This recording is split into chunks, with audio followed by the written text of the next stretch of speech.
Hello friends 11th physics chapter 3 motion in a straight line એટલે સુરેખ પથ પર ગતિના આજના લેક્ચરમાં આપણે અચળ વેગથી થતી ગતિ માટે સરેરાશ વેગના ઘણા બધા એમસીક્યુ સોલ્વ કરવાના છે. આ જેડબલ્યુ નીટનો લેક્ચર છે તો એની શોર્ટ ટેકનિકને ખાસ સમજો. કોન્સેપ્ટ આપણે ઓલરેડી સમજી ગયા છે. આપણે અહીંયા શોર્ટ ટેકનિકને સમજવાની છે. પ્રશ્નો કેવી રીતે ફાસ્ટ સોલ્વ થાય. તો અહીં પ્રશ્ન છે a person travels along a straight road એટલે એક માણસ જે છે એ સુરેખ પથ પર ગતિ કરે છે. For the half the distance with the velocity v1 મતલબ અડધું અંતરે v1 ઝડપથી કાપે છે. એટલે પહેલું અડધું અંતર આપણે d ધારી લઈએ તો એના માટે ઝડપ v1 છે. and the remaining half distance with the velocity v2 એટલે બાકીનું અડધું અંતર એ v2 વેગથી કાપે છે. એટલે પરિસ્થિતિ શું થશે અહીંયા એ ધ્યાનથી સમજે.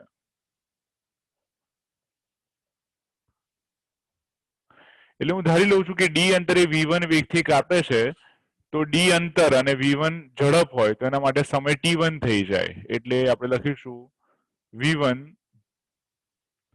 બરાબર અંતર d ભાગ્યા સમય t1 બરાબર. અને પછીનું અડધું અંતર એ v2 ઝડપથી કાપે છે. The remaining half distance with the velocity v2 એટલે મતલબ એવો થયો કે v2 ઝડપ જે છે બાકીના અડધા અંતર માટે છે. એટલે પહેલા અડધા અંતરને આપણે d ધાર્યું તો બીજા અડધા અંતરને પણ આપણે d ધારવું પડે. એટલે d ડિવાઇડેડ બાય t2 થશે. એના માટે લાગતો સમય જુદો હશે. હવે ઇમ્પોર્ટન્ટ વસ્તુ શું છે તો કે સરેરાશ ઝડપ જે છે સરેરાશ ઝડપનું સૂત્ર શું છે? સરેરાશ ઝડપ. તો સરેરાશ ઝડપ v બરાબર આપણે લખી શકીએ ટોટલ અંતર ભાગ્યા સમય. બરાબર છે. ટોટલ અંતર ભાગ્યા સમય. સો v1 બરાબર d ડિવાઇડેડ બાય t1 અને v2 બરાબર d ડિવાઇડેડ બાય t2 થશે. એટલે આના ઉપરથી આપણને મળશે t1 બરાબર શું થાય તો કે t1 બરાબર થશે d ડિવાઇડેડ બાય v1 અને t2 બરાબર થશે d ડિવાઇડેડ બાય t2 બરાબર થાય d divided by v2. So t2 બરાબર થશે d ડિવાઇડેડ બાય v2 અને સરેરાશ ઝડપ v બરાબર અંતર ભાગ્યા સમય આપણે લઈએ તો ટોટલ અંતર શું થાય? d પહેલા કાપે પછી d કાપે એટલે 2d થશે અને સમય જે છે એ t1 પ્લસ t2 થાય. અને therefore v બરાબર 2d ડિવાઇડેડ બાય t1 ની જગ્યાએ આપણે લખીએ છીએ d divided by v1 plus d divided by v2. d common કાઢો તો ઉડી જશે એટલે v બરાબર શું થશે? So 2 divided by 1 upon v1 plus 1 upon v2. બરાબર. અહીંયા સાઈડમાં લખું છું. તેથી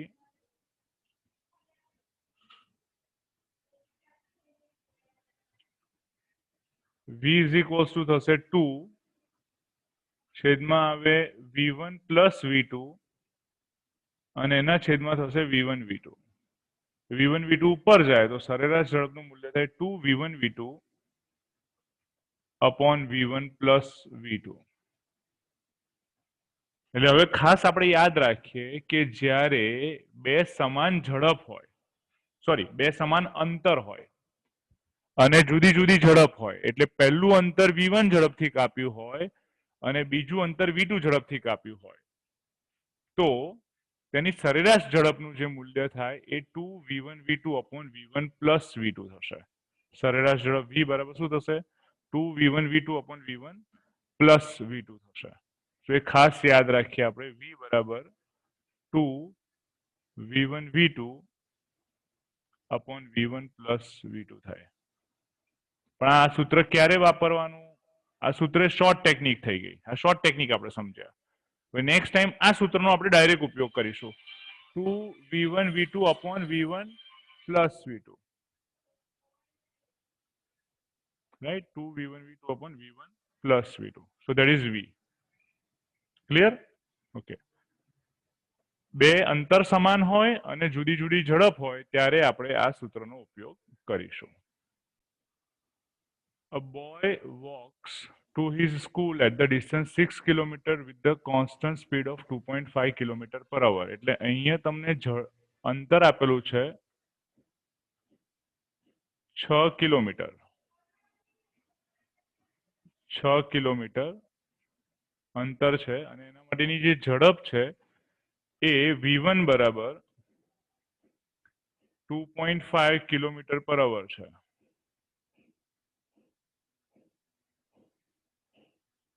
બરાબર, 6 કિલોમીટર અંતર છે અને એના માટેનું જે ઝડપ છે 2.5 કિલોમીટર પર અવર છે. અને પાછો આવે છે walks back with the constant speed of 4 kilometre per hour. એટલે v2 બરાબર 4 કિલોમીટર પર અવર ઝડપથી એ પાછો આવે છે. એટલે અંતર જતી વખતે 6 કિલોમીટર કાપે છે, પાછા આવતી વખતે પણ 6 કિલોમીટર અંતર જ કાપે છે. પણ જતી વખતે ઝડપ એની 2.5 કિલોમીટર પર અવર છે અને પાછા આવતી વખતે ઝડપ એનું 4 કિલોમીટર પર અવર છે. હવે આ કોન્સેપ્ટને ફરી સમજીએ. અંતર સેમ છે, જતી વખતે પણ જેટલું અંતર કાપે છે એટલું જ આવતી વખતે અંતર કાપે છે, પણ ઝડપ જુદી જુદી છે, v1 અને v2. અને ઝડપ જુદી જુદી છે એટલે આપણે ડાયરેક્ટ સૂત્ર વાપરી શકીએ સરેરાશ ઝડપ બરાબર સરેરાશ ઝડપ v બરાબર 2v1 v2 upon v1 plus v2. 2v1 v2 upon v1 plus v2.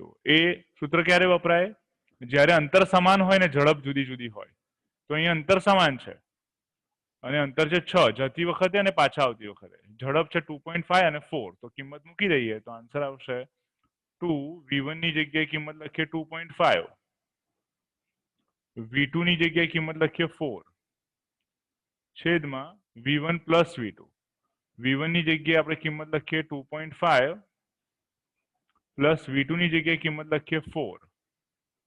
So v is equals two 2.5 2 into v1 v2 એટલે 2.5 into 4.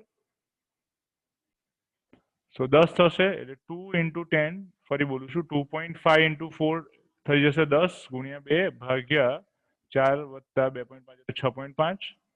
So that is 20 divided by 6.5 થાય. અને 6.5 જે છે એ તમે 10 ઉપર આપો એટલે નીચે 65 થઈ જશે એટલે આ 200 ભાગ્યા 65 થાય અને 13 પંચા 65 થશે એટલે છેદમાં આવશે 13 અને ઉપર આવશે 24.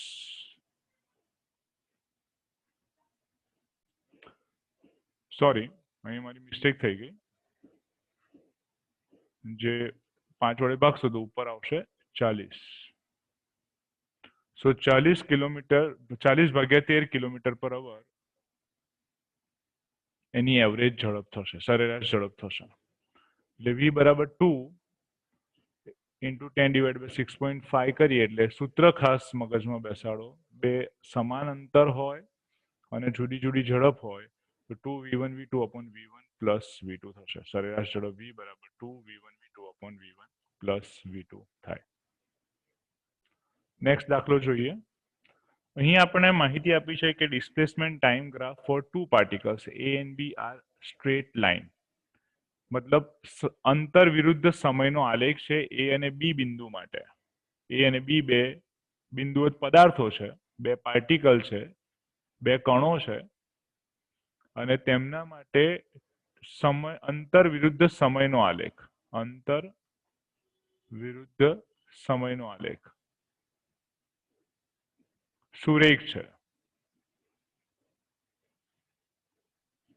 જ્યારે અંતર વિરુદ્ધ સમયનો આલેખ સુરેખ હોય તો આપણે શું કહી શકીએ કે તે અચળ ઝડપથી ગતિ કરે છે. તેમની ઝડપ અચળ છે. તેમની ઝડપ અચળ છે. ઝડપ અચળ છે તો આપણે શું કહી શકીએ કે તેમનો પ્રવેગ શૂન્ય છે.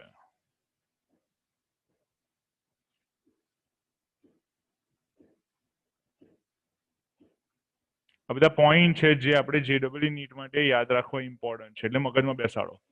અંતર વિરુદ્ધ સમયનો આલેખ સુરેખ છે એનો મતલબ થાય તેમની ઝડપ અચળ છે. ઝડપ અચળ છે તો તેમનો પ્રવેગ શૂન્ય છે. આ ખાસ યાદ રાખો. પછી તમને શું કીધું છે? સ્ટ્રેટ લાઇન છે. એ અને બી પાર્ટિકલ માટે ડિસ્પ્લેસમેન્ટ વિરુદ્ધ ટાઈમ ગ્રાફ, સમય વિરુદ્ધ અંતર વિરુદ્ધ સમયનો ગ્રાફ સુરેખ છે. Inclined at angle 30 and 60 with the time axis, મતલબ સમય અક્ષ સાથે એ અનુક્રમે 30 અને 60 નો ખૂણો બનાવે છે. તો ગ્રાફ સમજવા માટે હું એક રફ તમને ગ્રાફ દોરીને બતાવું. આ અંતર વાય અક્ષ પર આપણે અંતર લઈએ અને એક્સ અક્ષ પર સમય લઈએ એટલે આ ટી થશે અને આ અંતર એક્સ થશે. તો એક્સ વિરુદ્ધ ટી નો આલેખ છે અને એક્સ વિરુદ્ધ ટી ના આલેખમાં હું અહીંયા એ માટે આલેખ દોરું તો એ માટેનો આલેખ આ સુરેખ છે જે સમય અક્ષ સાથે 30 નો ખૂણો બનાવે છે અને બી નો આલેખ જે છે એ પણ સુરેખ છે જે સમય અક્ષ સાથે 60 નો ખૂણો બનાવે છે. હવે એક્સ વિરુદ્ધ ટી ના આલેખમાં સમય અક્ષ સાથેનો ખૂણો જો થીટા હોય, સમય અક્ષ સાથેનો જો ખૂણો થીટા હોય તો તેની ઝડપ જે છે ટેન થીટા થી મળે. એટલે હું અહીંયા લખું છું પોઈન્ટ ખાસ યાદ રાખો. અંતર વિરુદ્ધ સમયના આલેખમાં અંતર વિરુદ્ધ સમય ના આલેખમાં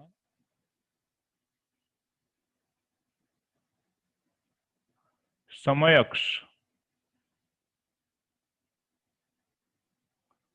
સાથેનો ખૂણો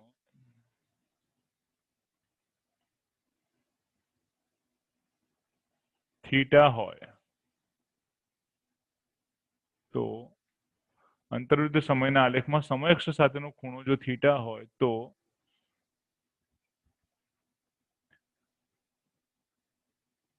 આલેખનો જે ઢાળ છે એ ટેન થીટા થાય અને એ જ ઝડપનું મૂલ્ય થાય. એટલે સરેરાશ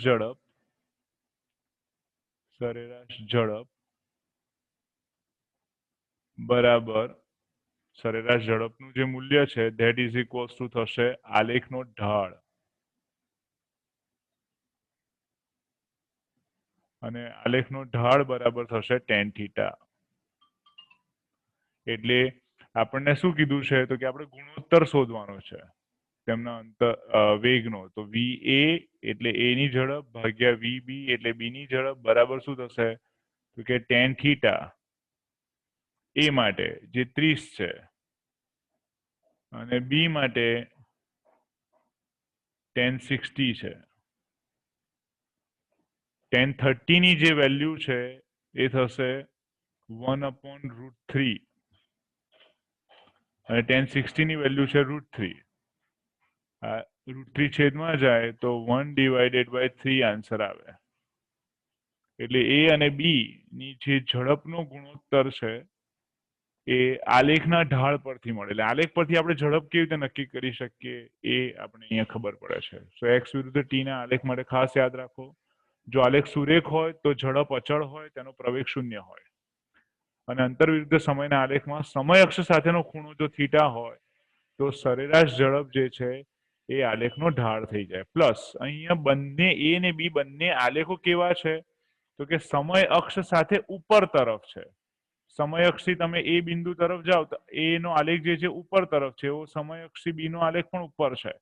એટલે બંનેની જે ઝડપ છે એ ધન કહેવાય અથવા આને આપણે બોલીએ આલેખનો ઢાળ ધન છે માટે ઝડપ પણ ધન થશે. નેક્સ્ટ દાખલો આપણે અહીંયા સમજીએ. તમને કીધું છે અ train has a speed 60 kilometre per hour.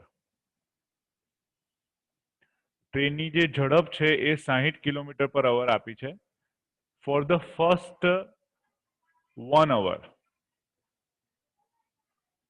40 kilometre per hour for the next half hour. એટલે અહીંયા તમને બે જુદા જુદા સમય આપેલા છે. પહેલા તો ઝડપનું જે મૂલ્ય છે, ટ્રેનની ઝડપનું જે મૂલ્ય છે એ 60 કિલોમીટર પર અવર છે અને એના માટેનો જે સમય છે એ t1 બરાબર 1 કલાક છે. રાઈટ. અને v2 બરાબર 40 કિલોમીટર પર અવર છે. એટલે ટ્રેનની ઝડપ 40 કિલોમીટર પર અવર છે નેક્સ્ટ હાફ એન અવર એટલે અડધો કલાક માટે. એટલે t2 બરાબર અડધો કલાક એટલે 1/2 કલાક પણ તમે લખી શકો અને તમે 0.5 કલાક પણ લખી શકો.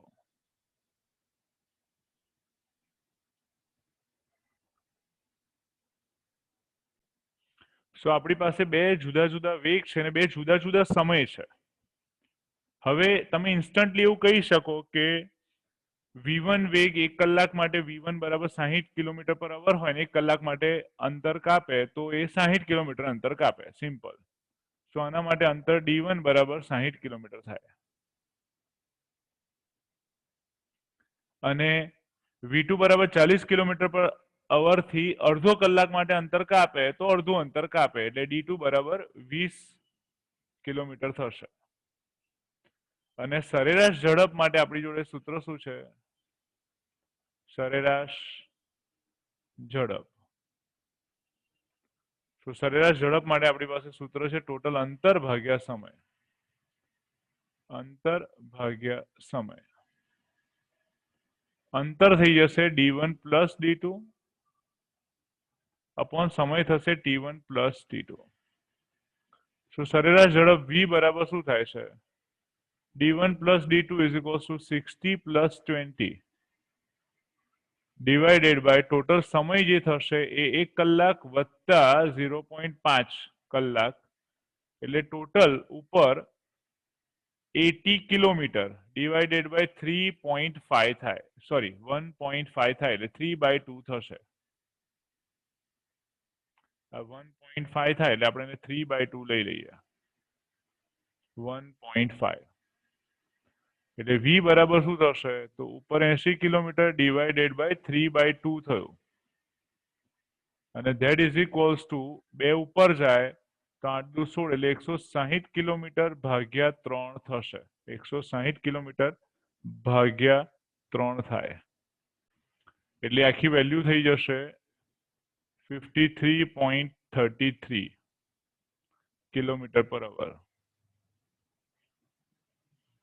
53.33 કિલોમીટર પર અવર એટલે આપણે અહીંયા ડાયરેક્ટ જ નક્કી કરી શકીએ. આ તો લખાણ તમને સમજાયું કે તમને કોઈ પણ પ્રકારનું કન્ફ્યુઝન ના રહે. અધરવાઇઝ તમે ડાયરેક્ટ કહી શકો કે 60 કિલોમીટર પર અવર 1 કલાક માટે 60 અંતર અને 40 કિલોમીટર પર અવર અડધા કલાક માટે એટલે 20 અંતર એટલે ટોટલ અંતર 60 વત્તા 20 એટલે 80 ભાગ્યા સમય થઈ ગયો 1.5 એટલે 3/2 એટલે 160 ભાગ્યા 3 આવે. 160 ભાગ્યા 3 કરો તમારે ડાયરેક્ટ એનો આન્સર જોઈતો હોય તો તમે આવું કરી શકશો. 150 ભાગ્યા 3 એટલે 50 થઈ જશે એટલે 50 કરતા મોટી કિંમત આવવાની છે. અને 50 કરતા મોટી જે કિંમત છે 150 છે 148 છે બરાબર. તે બંને તો શક્ય નથી. 70 ઘણી મોટી કિંમત છે. 50 થી થોડીક જ મોટી કિંમતમાં એક જ છે 53.33 એટલે વિધાઉટ કેલ્ક્યુલેટર પણ તમે બહુ ઇઝીલી આની ગણતરી કરી શકો. એક્ઝેક્ટ ભાગાકાર કરવા બેસવાની જરૂર નથી કારણ કે એમાં ખૂબ ટાઈમ જાય. આપણે ફટાફટ કેલ્ક્યુલેશન કરીને નિયરેસ્ટ જે આન્સર આવતો હોય એ આપણે તરત જ ક્લિક થઈ જાય કે 53.33 થશે એટલે 150 વત્તા 10 કરી દઈએ ને આપણે એટલે 160 થઈ જાય ભાગ્યા 3. 150 ભાગ્યા 3 જે છે એ 50 થઈ જશે અને 10 ભાગ્યા 3 એટલે 3.33 થાય એટલે અહીં હું ખાલી સમજવા માટે લખું છું. આ 50 વત્તા 10 ભાગ્યા 3 એટલે 3.33 થશે જેની વેલ્યુ થાય 53.33. સો કેલ્ક્યુલેશન બહુ ફાસ્ટ કરતા તમે અહીંયા શીખી શકો છો. નેક્સ્ટ દાખલો આપણે અહીંયા સમજીએ. નેક્સ્ટ દાખલામાં આપણને માહિતી આપી છે a car moves for the half of its time at 80 kilometre per hour and for the rest half of time at 40 kilometre per hour. એટલે અડધો સમય એ 80 કિલોમીટર પર અવર થી જાય છે અને બાકીના અડધા સમયમાં એ 40 કિલોમીટર પર અવર થી જાય છે. સો અહીંયા લખું છું ધ્યાનથી સમજો કે 80 kilometre per hour half an hour એટલે v1 બરાબર આપણે ઝડપ લઈ લઈએ 80 કિલોમીટર પર અવર અને એના માટેનો સમય જે છે એ t1 બરાબર હું t ધારી લઉં છું. t સમયમાં 80 કિલોમીટર અવર કાપે 80 કિલોમીટર પર અવરની ઝડપથી અંતર કાપે છે. For rest half of the time એટલે બાકીના સમયમાં બાકીના અડધા સમયમાં એ 40 કિલોમીટર પર અવરથી ગતિ કરે છે. સો t2 બરાબર t થાય એટલે 80 કિલોમીટર પર અવર થી જેટલા સમય માટે ગતિ કરે છે એટલા જ સમય માટે 40 કિલોમીટર પર અવર થી પણ ગતિ કરે છે. તો અહીંયા પણ આપણે એક શોર્ટ ટેકનિક સમજીએ. હવે એને કેટલું અંતર કાપ્યું છે એ એટલું ઇમ્પોર્ટન્ટ રહેતું નથી. અહીંયા ફર્સ્ટમાં કાપેલું અંતર d1 બરાબર શું થશે? તો કે અંતર બરાબર થાય વેગ ગુણ્યા સમય, એટલે v1 ઇન્ટુ ટી. અને બીજા માટે અંતર શું થશે? તો કે d2 બરાબર થશે v2 ઇન્ટુ ટી. એટલે d1 બરાબર v1 ટી થાય, d2 બરાબર v2 ટી થાય. એટલે સરેરાશ ઝડપ બરાબર થઈ જશે સરેરાશ ઝડપ,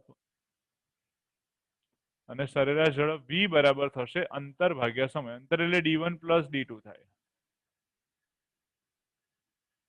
અને ડિવાઇડેડ બાય ટાઈમ જે છે એ t પ્લસ ટી થશે. d1 ની જગ્યાએ શું લખાય? તો કે d1 એટલે v1 ટી. જો બાજુમાં જ અહીંયા લખ્યું છે d1 બરાબર થાય v1 ટી પ્લસ d2 બરાબર થાય v2 T divided by T plus T એટલે 2t. ટી પ્લસ ટી એટલે 2t થશે. ટી કોમન કાઢો તો ઉપર નીચેથી ઉડી જાય, એટલે v બરાબર શું થયું? તો કે v1 plus v2 divided by 2. તો આ સરેરાશ ઝડપનું આપણને સૂત્ર મળી ગયું. પણ આ v1 plus v2 divided by 2 સૂત્ર ક્યારે વાપરવાનું? જ્યારે બે જુદા જુદા ઝડપના મૂલ્યો આપેલા હોય અને સમય સેમ હોય. બે જુદા જુદા ઝડપના મૂલ્યો આપેલા હોય અને સમય સેમ હોય તો આપણે આ શોર્ટ ટેકનિક વાપરીએ. બધે ના વપરાય, મહેરબાની કરીને ધ્યાનથી સમજજો આને. બધે આ સૂત્ર ના વપરાય. જુદા જુદા સમયના મૂલ્યો હોય અને અંતર વેગ જે છે જુદું જુદું હોય અને સમય સેમ હોય. માય મિસ્ટેક, ફરી બોલું છું. બે જુદા જુદા ઝડપના મૂલ્યો હોય અને સમય સેમ હોય ત્યારે આ સૂત્ર તમે વાપરી શકો. તો v બરાબર શું થશે? અહીંયા સૂત્રોનો જ ઉપયોગ કરીને તમને બતાવું તો એ થશે 80 પ્લસ 40 ડિવાઇડેડ બાય 2. શું થશે? 120 ડિવાઇડેડ બાય 2 એટલે આન્સર આવે 60 કિલોમીટર પર અવર. 60 કિલોમીટર પર અવર.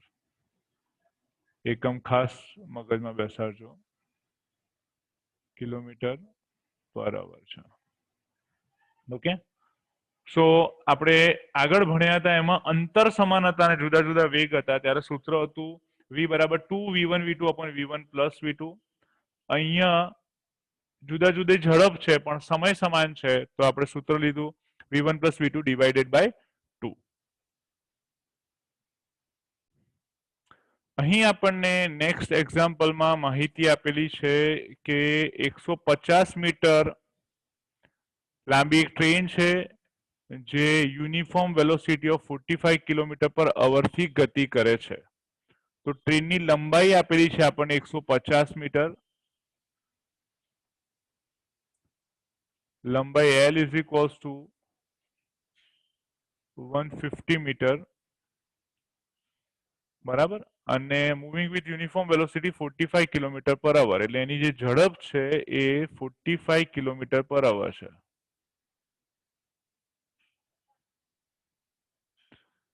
કે છે the time taken by the train to cross the bridge of length 850 metre.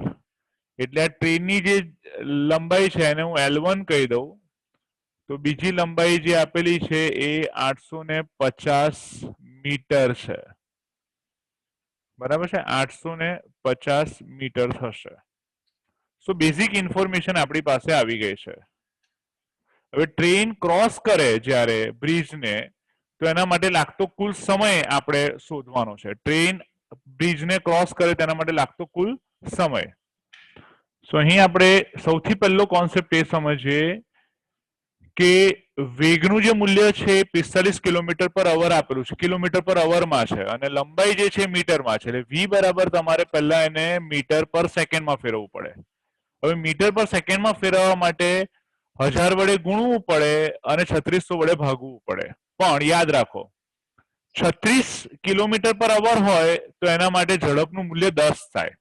અહીં ઉપર લખું છું સાઈડમાં, જો વેગનું મૂલ્ય 36 કિલોમીટર પર અવર હોય તો એ 10 મીટર પર સેકન્ડ થાય, બરાબર છે. જો વેગનું મૂલ્ય 18 કિલોમીટર પર અવર હોય તો એ 5 મીટર પર સેકન્ડ થશે. જો વેગનું મૂલ્ય 18,95,90 કિલોમીટર પર અવર હોય તો એ 5 પાછું 25 કિલોમીટર પર 25 મીટર પર સેકન્ડ થશે. એટલે 36 કિલોમીટર પર અવર હોય તો 10 થાય, 18 હોય તો 5 થાય, એવું યાદ રાખી લો. બરાબર. તો 9 હોય, v બરાબર 9 કિલોમીટર પર અવર હશે તો એ થઈ જશે 2.5 મીટર પર સેકન્ડ. બરાબર છે. 90 હશે તો 25 મીટર પર સેકન્ડ થશે, કારણ કે 18,95,90 થાય. અને માટે v બરાબર 45 કિલોમીટર પર અવર હોય તો એ 90 કરતા અડધા થાય, એટલે 25 ના અડધા 12.5 થાય. બહુ ઈઝી કોન્સેપ્ટ છે યાદ રાખવા માટે કે ભાઈ 9 કિલોમીટર પર અવર હોય તો આપણે 2.5 સાથે ગુણાકાર, 9 પંચા 45 થાય તો 5 વડે ગુણો તો 2.5 ગુણ્યા 5 એટલે 12.5 થશે. ખ્યાલ આવે છે? એટલે તમને ઈઝીલી ખબર પડે. એટલે પછી પેલું તમારે 1000 વડે ગુણી અને 3600 વડે ભાગવાની પ્રક્રિયા કરવાની નહીં. આ યાદ જ રાખી લેવાનો આ કોન્સેપ્ટ. એટલે સીધું અહીંયા 45 માટે આપણે લખી શકીએ 12.5 મીટર પર સેકન્ડ થશે. બરાબર છે. તો આ બધી શોર્ટ ટેકનિક છે. જેટલી ગણતરી ઓછી કરશો એટલો ટાઈમ તમારો બચશે. જેટલી ગણતરી ઓછી એટલો ટાઈમ બચે. તો અહીંયાથી આ બધું હટાવી દઉં છું અને આપણે દાખલા પર કોન્સન્ટ્રેટ કરીએ. હવે સેકન્ડ પોઈન્ટ એ આવે છે કે ટ્રેન જ્યારે બ્રિજને ક્રોસ કરે ત્યારે ટોટલ જે અંતર છે એ કેટલું થાય. ટોટલ જે અંતર કપાય એ કેટલું કપાય? તો એ કપાયેલું જે અંતર છે એ બ્રિજ અને ટ્રેનની લંબાઈ જેટલું થાય. એક રફ આઈડિયા આપણે લઈએ. ધારો કે આ ટ્રેન છે,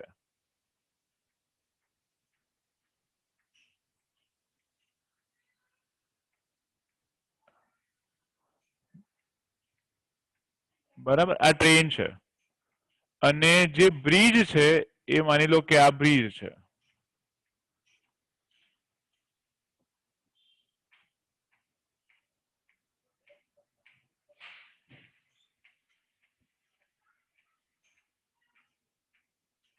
બરાબર. આપણે એક રફ આઈડિયા મેળવીએ છીએ. હવે ટ્રેનની લંબાઈ જે છે એ સ્મોલ એલ અથવા L1 આપેલી છે આપણને, અને બ્રિજની જે લંબાઈ છે એ L2 આપેલી છે. અને જ્યારે ટ્રેન ક્રોસ કરશે ને બ્રિજને ત્યારે પરિસ્થિતિ એની આ હશે. ક્રોસ કર્યું ક્યારે કહેવાય? જ્યારે ટ્રેન આખી બ્રિજની બહાર નીકળી જાય, ખાલી એન્જિન બહાર નીકળે ત્યારે નહીં. એક રફ ખાલી આકૃતિ દોરી છે સમજવા માટે. તો ટોટલ ટ્રેનના એન્જિને કેટલું અંતર કાપ્યું? ટ્રેને કેટલું કાપ્યું? L1 પ્લસ L2 અંતર કાપે. એટલે સમય શોધવો હોય તો સમય બરાબર ઝડપ બરાબર અંતર ભાગ્યા સમય થાય. તો સમય બરાબર થશે સમય t બરાબર અંતર ભાગ્યા ઝડપ. એટલે અંતર થઈ જશે L1 પ્લસ L2 અને ઝડપ થશે v. L1 પ્લસ L2 બરાબર થાય 150 વત્તા 850 ડિવાઇડેડ બાય વેગ થશે 12.5. હવે અગેન સોલ્યુશન આપણા માટે એટલે ગણતરી આપણા માટે સરળ થઈ જાય તો 850 વત્તા 150 તો 1000 થાય. એટલે આપણે સિમ્પલી ખબર પડી જાય કે 1000 થશે. નીચે જે 12.5 છે એને હું 125 કરી દઉં અને 12.5 માં 125 ભાગ્યા છેદમાં જે 10 આવે ને 10 ને ઉપર લઈ જાય એટલે ઉપર એક શૂન્ય વધી જાય. હવે 125 ને 8 વડે ગુણો ને તો 1000 આવે. 125 ને 8 વડે ગુણો તો 1000 આવે. એટલે આ થઈ જશે 80 સેકન્ડ. 125 ગુણ્યા 8 એટલે 1000 થઈ જશે અને પાછળ એક મીંડું રહે કારણ કે 10,000 છે. તો ટોટલ સમય જે છે એ 80 સેકન્ડ થાય. ખ્યાલ આવે છે? તો ઇમ્પોર્ટન્ટ પોઈન્ટ શું છે અહીંયા? શોર્ટ ટેકનિક શું, ફાસ્ટ શું કેલ્ક્યુલેશન કરવાનું?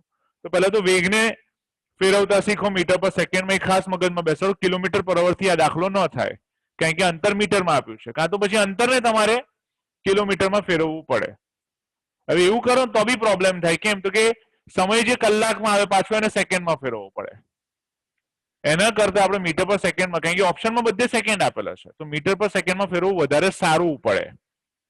સમય ટી બરાબર અંતર ભાગ્યા ઝડપ લઈ લઈએ, L1 plus L2 divided by V લઈએ. V ની જગ્યાએ આપણે 12.5 મૂકી દઈએ. પાછું એ જ કે અંતર ટોટલ જે છે L1 પ્લસ L2 થશે 850 મીટર નહીં. ટ્રેનને બ્રિજને ક્રોસ કરવા માટે ટોટલ અંતર જે કાપવું પડે એ 850 વત્તા 150, એટલે ટ્રેનની લંબાઈ ને બ્રિજની લંબાઈ જેટલું થાય. આન્સર આવશે 80 સેકન્ડ. ક્લિયર? નેક્સ્ટ દાખલામાં આપણે સમજીએ. અહીંયા કીધું છે if a car covers 2/5 of the total distance, 2/5 of the total distance એવું પણ બોલાય, 2/5 of the total distance V1 and 3/5, 3 divided by 5 distance with V2, then the average speed is. મતલબ એવું થયો કે જેટલું પણ અંતર કાપે છે એના 2/5 જેટલું અંતર એ V1 ઝડપથી કાપે છે અને 3/5 જેટલું અંતર એ V2 ઝડપથી કાપે છે. સો અહીંયા આપણે આવું લખી શકીએ, ટોટલ અંતરને હું D ધારી લઉં તો 2D/5 થાય. એ D1 બરાબર V1 ઝડપ છે અને V1 ઝડપથી એ જે અંતર કાપે છે એ D1 બરાબર શું થશે? તો કે થશે 2D ડિવાઇડેડ બાય 5. અને V2 ઝડપથી જે અંતર કાપે છે, V2 ઝડપ છે, એ અંતર થશે D2 બરાબર 3D/5. બરાબર? સો V1 ઝડપ અને V2 ઝડપ માટે અહીંયા બે અંતર આપેલા છે એ ભાગના સ્વરૂપમાં આપેલા છે કે ટોટલ અંતરનો 2/5 ભાગ અને ટોટલ અંતરનો 3/5 ભાગ થાય. D1 D2 આપણને મળી ગયા. એટલે હવે સરેરાશ ઝડપ આપણે લખીએ, સરેરાશ ઝડપ. અને સરેરાશ ઝડપ V બરાબર શું થશે? તો કે સરેરાશ ઝડપ V બરાબર થઈ જશે કુલ અંતર ભાગ્યા સમય.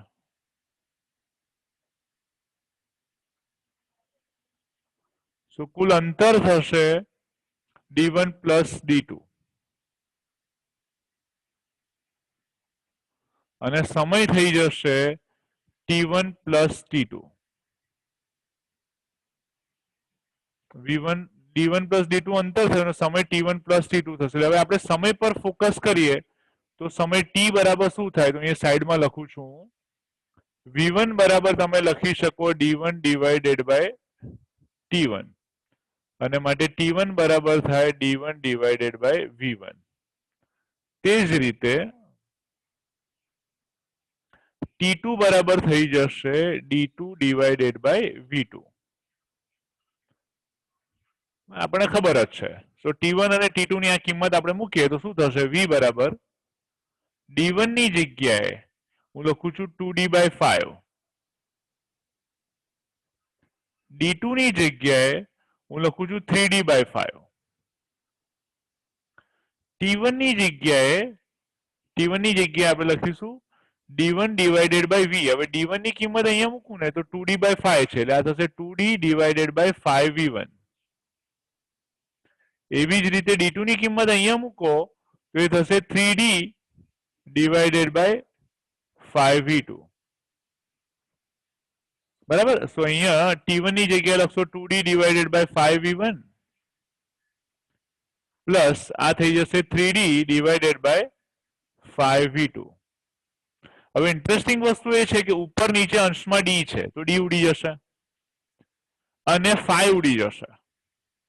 તો ઉપર અંશમાં શું રહેશે? તો ઉપર D અને 5 ઉડી જાય તો 2 + 3 રહે એટલે 5 થાય. 2 + 3 લખું છું.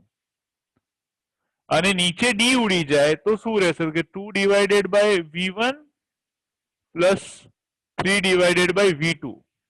એટલે છેદમાં પહેલા લસા લેવો પડે. એટલે ઉપર 5 લખી દઈએ આપણે, છેદમાં લસા લઈએ તો 2V2 થાય પ્લસ 3V1 થશે અને છેદમાં V1 V2 આવશે. આ V1 V2 ને આપણે ઉપર લઈ જઈએ એટલે V બરાબર શું થશે? તો કે 5V1 V2 upon 3v1 plus 2v2, 5v1v2 3v1 plus 2v2 બરાબર. તો તમે ઓપ્શનમાં જોઈ શકો છો કે ડી ઓપ્શન સાચો છે. અહીં આપણે શું કરીએ છીએ એ ખાસ મગજમાં બેસાડો. કોન્સેપ્ટ સેમ જ છે, સરેરાશ ઝડપ બરાબર અંતર ભાગ્યા સમય, પણ જુદી જુદી ટેકનિક સાથે તમને જ્યારે પ્રશ્ન પૂછવામાં આવે ત્યારે કઈ બાબતોનું ધ્યાન રાખવું જોઈએ એ આપણે અહીંયા સમજી શકીએ છીએ. બરાબર, ગણતરીને સમજો, સોલ્વ કરવાની ટેકનિકને સમજો. એક નાની ભૂલ થશે કે તમે ઉતાવળ કરવા જશો તો તમારો આન્સર ખોટો આવશે. એવું ન થાય એટલા માટે ખૂબ ધ્યાનપૂર્વક ટેકનિકને સમજીને સૂત્રમાં કિંમતો મૂકીને સાદુરૂપ આપો. નેક્સ્ટ દાખલાને સમજીએ. અહીં આપણને માહિતી આપેલી છે, a particle moves for 20 seconds with the velocity 3 meter per second and then velocity 4 meter per second for the another 20 seconds. Finally moves with the velocity 5 meter per second for next 20 seconds. And what is the average velocity of this particle? So આપણો answer આવી જશે અહીંયા. બહુ ધ્યાનથી સમજજો એને. એ કે છે 3 મીટર પર સેકન્ડ 20 સેકન્ડ થી જાય છે, 4 મીટર પર સેકન્ડ 20 સેકન્ડ થી જાય છે અને 5 મીટર પર સેકન્ડ 20 સેકન્ડ માટે જાય છે. તો દરેક વખતે જે ઝડપ છે v1 બરાબર 3 મીટર પર સેકન્ડ, v2 બરાબર 4 મીટર પર સેકન્ડ અને v3 બરાબર 5 મીટર પર સેકન્ડ. આ બધા માટે જે સમય છે એ 20 સેકન્ડ છે. એટલે બધા માટે સમય સમાન છે. બરાબર છે. તમે ડાયરેક્ટ પણ ગણી શકો, બરાબર, પણ હું તમને શોર્ટ ટેકનિક વાળો પોઈન્ટ સમજાવું કે જ્યારે સમાન સમય હોય અને ઝડપ જુદી જુદી હોય, જ્યારે સમય સમાન હોય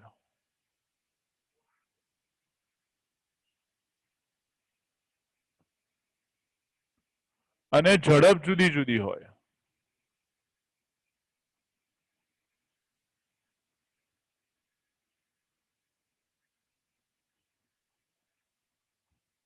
જ્યારે સમય સમાન હોય અને ઝડપ જુદી જુદી હોય તો સરેરાશ ઝડપનું જે મૂલ્ય છે, સરેરાશ ઝડપ, એ સરેરાશ ઝડપ v બરાબર શું થશે? તો કે v બરાબર થશે v1 plus v2 plus v3 divided by 3.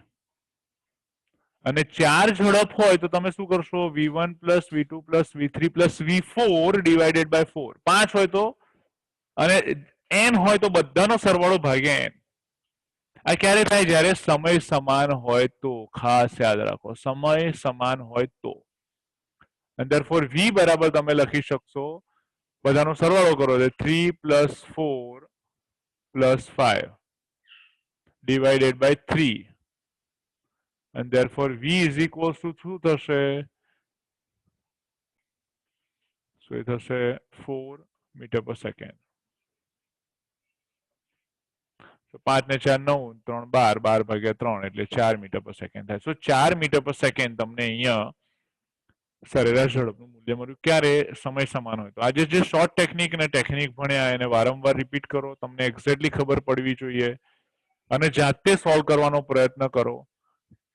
Right, એને ગોખશો નહીં, યાદ નહીં રાખો, કોન્સેપ્ટને મગજમાં બેસાડો, સૂત્ર સમજો અને રકમ વાંચીને એ નક્કી કરતા શીખો કે તમારે કયું સૂત્ર વાપરવાની જરૂર છે.